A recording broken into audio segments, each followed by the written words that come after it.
Good morning, lovely student. So in my previous lecture, we discussed about the mammary gland. Okay, हम female reproductive system से related topics पढ़ रहे हैं. देखिए, मैंने आपको बताया था कि मेमरी ग्लैंड जो होती है आपकी, ठीक है, मेमरी ग्लैंड में मिल्क का इजेक्शन कैसे होता है, प्रोसेस ऑफ मिल्क इजेक्शन क्या है, मैं ऐसे ओरली बता रही हूँ आपको, आप लोग लिख लीजिएगा कि मेनली उसमें जो हार्मोन्स का रोल होता है ऑक्सीटोसिन का आता है.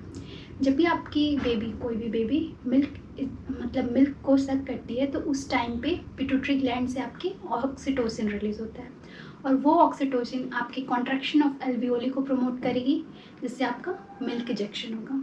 ठीक है, हाइपोथैलेमस को सिग्नल कौन देगा? जब आपका बेबी मिल्क सक करेगा. ठीक है, तो तुरंत हाइपोथैलेमस को सिग्नल जाता है, फिर वहाँ से एंड पोस्टीरियर पिट्यूटरी से ऑक्सीटोसिन रिलीज होती है और कॉन्ट्रैक्शन ऑफ एल्वियोली होती है एंड मिल्क इजेक्शन की प्रोसेस स्टार्ट होती है. ठीक है, तो ऐसे आपका प्रोसेस ऑफ मिल्क इजेक्शन है. मिल्क इजेक्शन के टाइम पे सबसे इम्पॉर्टेंट जो प्रोटीनेशियस सब्सटेंस है वो कौन सा रिलीज होता है? Colostrum in form of milk. ठीक है, तो मिल्क में कैल्शियम होती है, प्रोटीनेशियस सब्सटेंस में आपका केसिन प्रोटीन होता है.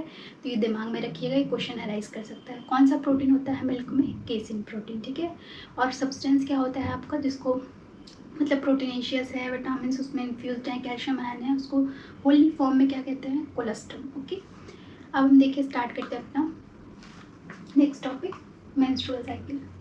ठीक है, मेंस्ट्रुअल साइकिल मीन्स जो भी आपकी फीमेल की बॉडी में, यूट्रस में, मेनली ओवरी में जो भी साइक्लिक चेंजेस हो रहे हैं एड मतलब ओवर अ मंथ जो भी साइक्लिक चेंजेस हो रहे हैं उन्हीं को हम क्या कहते हैं? Menstrual cycle. ओके, तो cyclic changes in uterus and ovary of female primates, mainly ये कहाँ पे होगा? प्राइमेटा के सदस्य में होगा, प्राइमेट्स के मेंबर्स में होगा. तो प्राइमेट्स में मेनली आपका आ जाएगा मैन, ह्यूमन बीइंग, ह्यूमन लिख सकते हैं आप, मंकी एंड एपीज. इन तीनों में आपके ये साइकिल रन करती है, ह्यूमन बीइंग में और आपके मंकी में और एपीज में. और मंकी में भी जो ओल्ड वर्ल्ड मंकीज थे उनमें मेनली आपके ये साइक्लिक चेंजेस देखे जाते हैं. जो न्यू वर्ल्ड मंकी है, ठीक है, उसमें ये चीज़ें नहीं देखी जाएंगी. तो ये दिमाग में रखिएगा, बस लिखने की ज़रूरत नहीं है. मेंस्ट्रुअल साइकिल में होता क्या है? Shedding of endometrium lining of uterus. देखिए, हार्मोन्स की वजह से, मैंने आपको बताया था यूट्रस की 3 लेयर होती है. ठीक है, आप प्रीवियस लेक्चर में जाके पढ़ सकते हैं. ठीक है, पेरीमेट्रियम, मायोमेट्रियम, एंडोमेट्रियम. एंडोमेट्रियम सबसे इनर लेयर है. तो जब उसकी शेडिंग हो जाती है, मतलब वो शेड हो जाता है, मतलब धीरे धीरे रिलीज़ होने लगता है अपनी जगह से, जो लेयर बनी हुई है आपकी बॉडी में वो रिलीज़ होने लगती है. तो यही होता है मेनली. तो shedding of endometrium lining of uterus, और फिर उस टाइम पे आपको पेन होता है, वही ब्लीडिंग बाहर निकलती है, उसी को हम मेंस्ट्रुअल ब्लड कहते हैं. ठीक है, पीरियड ब्लड कहते हैं, जो आपका रिलीज़ होता है. मैं आपको एकदम ईजी वे में बता रही हूँ. जो एंडोमेट्रियम की लाइनिंग है, कुछ हार्मोन्स की वजह से वो इंटैक्ट रहती है, लेकिन अगर वो हार्मोन नहीं बन रहा है, जैसे प्रोजेस्ट्रॉन है, मेनली प्रोजेस्ट्रॉन रोल पार्टिसिपेट करता है. प्रोजेस्ट्रॉन है, एस्ट्रोजन वहाँ पे पार्टिसिपेट नहीं कर रहे हैं, तो वो लाइनिंग क्या होगी? शेड ऑफ हो जाएगी. तो वही पीरियड ब्लड के रूप में बाहर आती है और उसकी भाई टिश्यू आपके इंटैक्ट हो रखे हैं, वो रिलीज़ होंगे तो आपको पेन भी होगा, थोड़ा बहुत डिस्कम्फर्ट भी होगा.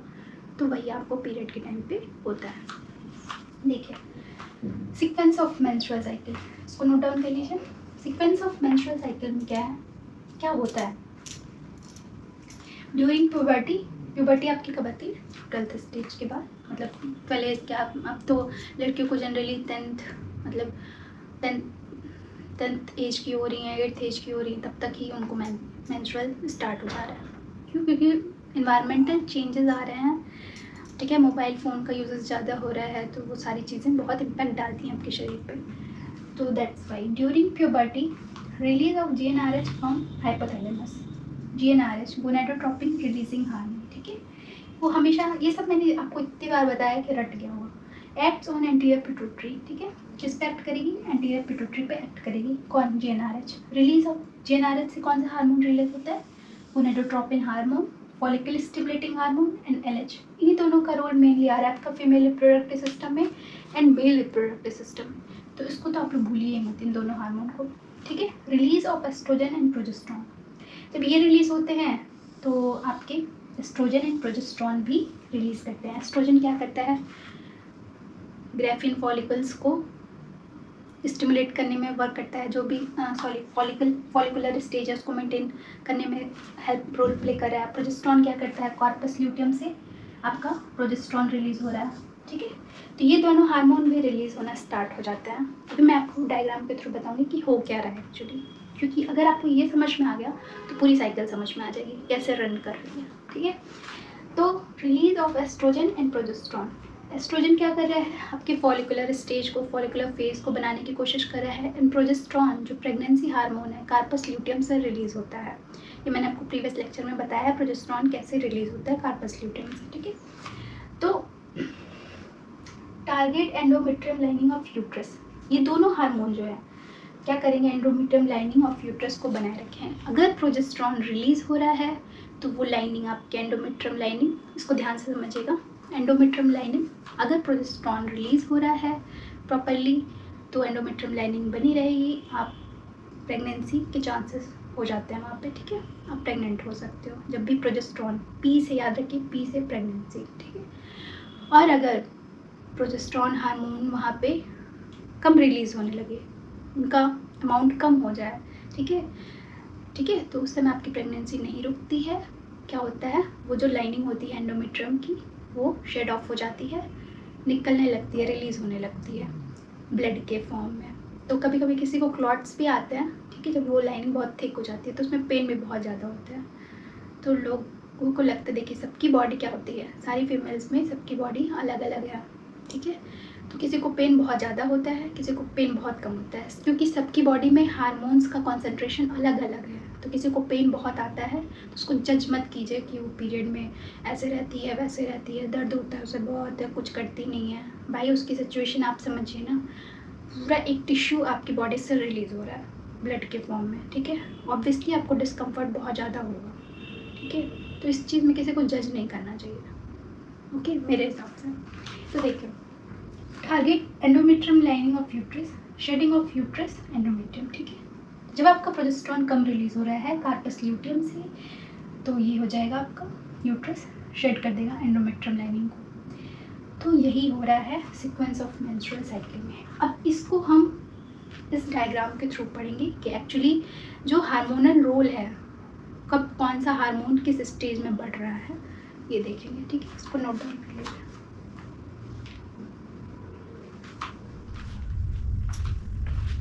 ओके, तो नोट डाउन कर लिया आप लोगों ने। अब देखिए हम थोड़ा डायग्राम के बारे में पढ़ लेते हैं, जो मेंस्ट्रुअल साइकिल का डायग्राम है। मैंने अभी आपको क्या बताया, एंटीरियर पिट्यूटरी हार्मोन से कौन से दो हार्मोन रिलीज होते हैं, FSH एंड LH, ठीक है। फिर वो किस पे एक्ट करते हैं, ओवेरियन फॉलिकल्स पे। FSH फॉलिकुलर फेज को डेवलपमेंट करता है और LH जो होता है ग्राफिन फॉलिकल को रैप्चर कराने का काम करता है, ठीक है। अभी मैं बस ओरली बता रही हूँ, अभी समझा रही हूँ, ठीक है।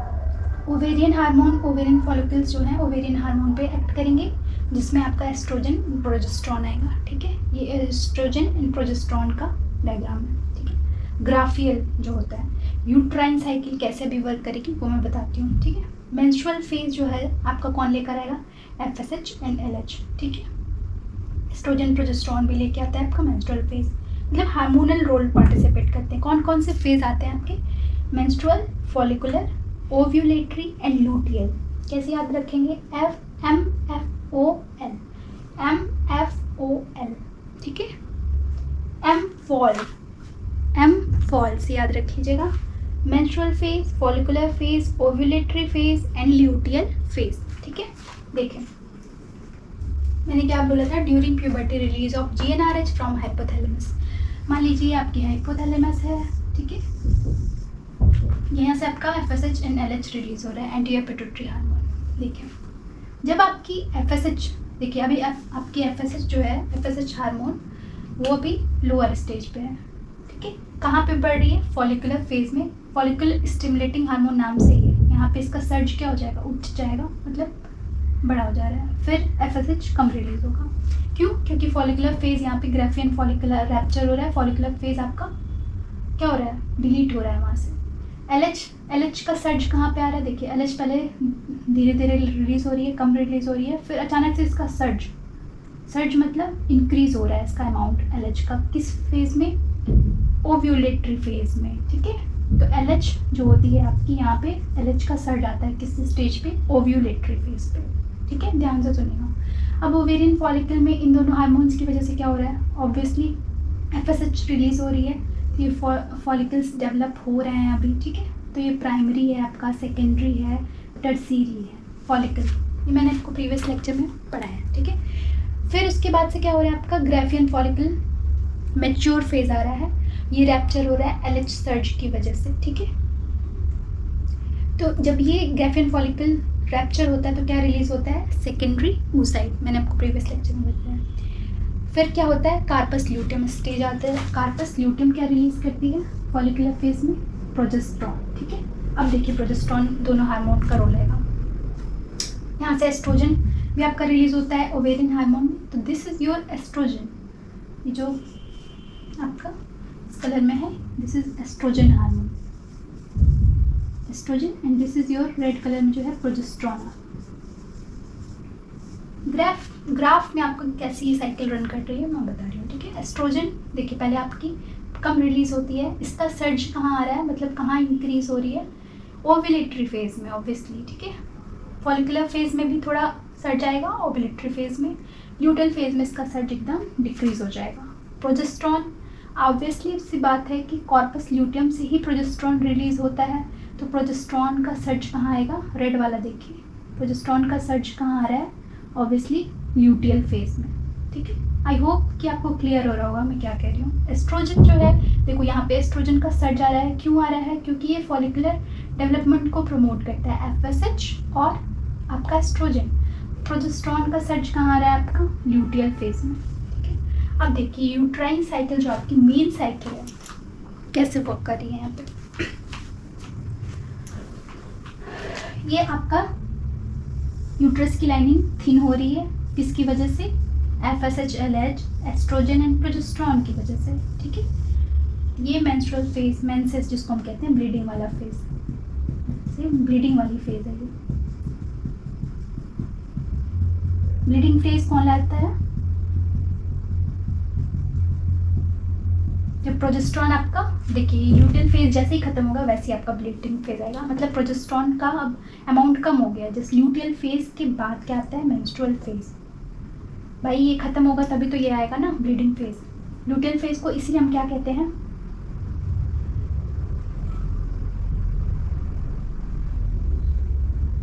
प्री मेंस्ट्रुअल फेज, इसको लिख सकते हो आप लोग, pre menstrual phase, luteal phase को प्री मेंस्ट्रुअल फेज, ठीक है, नोट डाउन कर लीजिएगा। प्री मेंस्ट्रुअल फेज क्यों कहते हैं, क्योंकि ल्यूटियल फेज के प्री मेंस्ट्रुअल फेज क्यों कहते हैं इसको, क्योंकि ल्यूटियल फेज के पहले है ना मेंस्ट्रुअल फेज आपका, भाई इसके बाद तो यही आएगा ना, ये समझिए। फॉलिकुलर फेज यहाँ पे क्या होता है, यहाँ पे क्या होता है, जो आपकी एंडोमेट्रियम की लाइनिंग है वो वहाँ पे ग्लैंडुलर डेवलपमेंट होता है, मतलब यूट्रस में ग्लैंडुलर डेवलपमेंट कौन प्रमोट करता है, ये आपसे कुछ पूछे, ग्लैंडुलर डेवलपमेंट कौन को प्रमोट करता है, तो ये आपका हो गया एस्ट्रोजन। देखिए एस्ट्रोजन का सर्ज है यहाँ पे, एस्ट्रोजन का, ठीक है, एफएसएच, ये सब ग्लैंडुलर डेवलपमेंट ऑफ यूट्रस में पार्टिसिपेट करते हैं। और यहीं पे भाई अभी मैं आपको बताऊंगी, बस ये दिमाग में रखिए कि फॉलिकुलर फेज में ग्लैंडुलर डेवलपमेंट ऑफ टिश्यूज़ का हो रहा है, यूट्रस का जो लाइनिंग है वहाँ पे ग्लैंडुलर डेवलपमेंट हो रहा है। ओव्यूलेटरी फेज, ओव्यूलेटरी फेज में क्या हो रहा है, देखिए टाइमिंग क्या रहेगी, 0 से 5 डेज, यहाँ पे लिख लीजिए, में आपकी मेंस्ट्रुअल फेज चलती है, कभी 6 भी होती है, 7 भी होती है, ठीक है। सबकी बॉडी का अलग अलग होता है, ठीक है, डेज 0 to 5 डेज पे, 5 to 13 डेज पे आपका रहेगा फॉलिकुलर फेज, एंड 14 डेज पे आपका क्या आ रहा है, ओव्यूलेटरी फेज। हमेशा दिमाग में रखिए अगर 28 डेज की साइकिल है तो 14 डेज पे आपका ओव्यूलेटरी फेज आएगा, ठीक है। अब ओव्यूलेटरी 14 डेज के बाद 15 डेज पे आपका ये 15 डेज से वो ओव्यूलेटरी फेज है आपका, 15 डेज से लेकर आपका जो भी आगे की डेट होगी उसमें क्या होगा आपका ल्यूटियल फेज, ल्यूटियल फेज चलता है, ठीक है, प्रोजेस्टेरॉन का सिक्रेशन होता है। तो ऐसे आपकी साइकिल रन करती है। मैंने क्या बताया कि ये जो फॉलिकुलर फेज इसमें glandular development of uterine tissues होगा, ठीक है। अब यहाँ पे ओव्यूलेटरी फेज में 14 डेज पे LH की वजह से सर्च आ रहा है, मतलब यहीं पे ग्रेफिन फॉलिकल रैप्चर होता है और आपकी सेकेंडरी oocyte रिलीज होती है। ये मैंने बताया था आपको, ठीक है। यहीं पे आपकी सेकेंडरी oocyte रिलीज होती है due to rupturing of Graafian follicle. कौन करवा रहा है? LH, ओव्यूलेटरी फेज, ठीक है। अब इसके बाद कौन सी फेज आ रही है? ल्यूटेल फेज। ल्यूटेल फेज में क्या होता है? कार्पस ल्यूटियम से प्रोजेस्ट्रॉन रिलीज होता है। दिस इज योर प्रोजेस्ट्रॉन, ठीक है। प्रोजेस्ट्रॉन रिलीज होता है, तो प्रोजेस्ट्रॉन का सर्च कहाँ पे आ रहा है? ऑब्वियसली ल्यूटेल फेज में। I hope this will be clear to you कि ये कैसे वर्क कर रहा है। अब यहाँ पे मैं आपको अगर दिखाना चाहूँ तो यहाँ पे और थिकनिंग होती जाएगी, ठीक है। थिकनिंग हो रही है एंडोमेट्रियम लाइनिंग की, और थिक होता जाएगा। क्यों? क्योंकि प्रोजेस्ट्रॉन रिलीज हो रहा है, इसलिए एंडोमेट्रियम लाइनिंग आपकी क्या हो रही है? थिक होती जा रही है, जो प्रेगनेंसी को प्रमोट करती है, ठीक है। तो ऐसे आपकी साइकिल रन करती है। मतलब मैंने आपको एकदम ईजीएस्ट वे में बताया है कैसे साइकिल रन करती है। अब देखिए एक और चीज़ समझिएगा यहाँ पे कि अगर मान लीजिए, ठीक है, 72 आवर तक आपका जो स्पर्म है वो फीमेल की बॉडी में लीव कर सकता है, ठीक है, मतलब ज़िंदा रह सकता है। उसकी लाइफ स्पेन क्या है? 72 आवर की। और जो ये ओवम की है, सेकेंडरी oocyte की है, ओवम बोलिए आप, ठीक है, एग की है, वो है 24 आवर।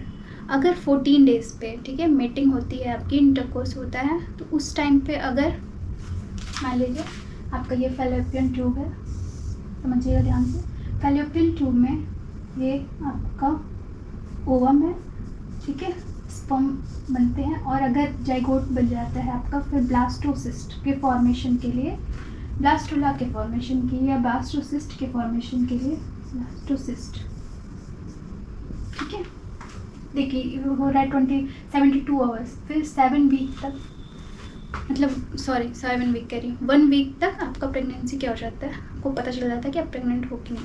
7 वीक तक आपका ब्लास्ट ये जाके एंडोमेट्रियम लाइनिंग में एम्बेडेड हो जाएगा, ठीक है, मतलब आप प्रेग्नेंट हो चुके हो। तो उस टाइम पे भाई ये आपका रिलीज हो रहा है।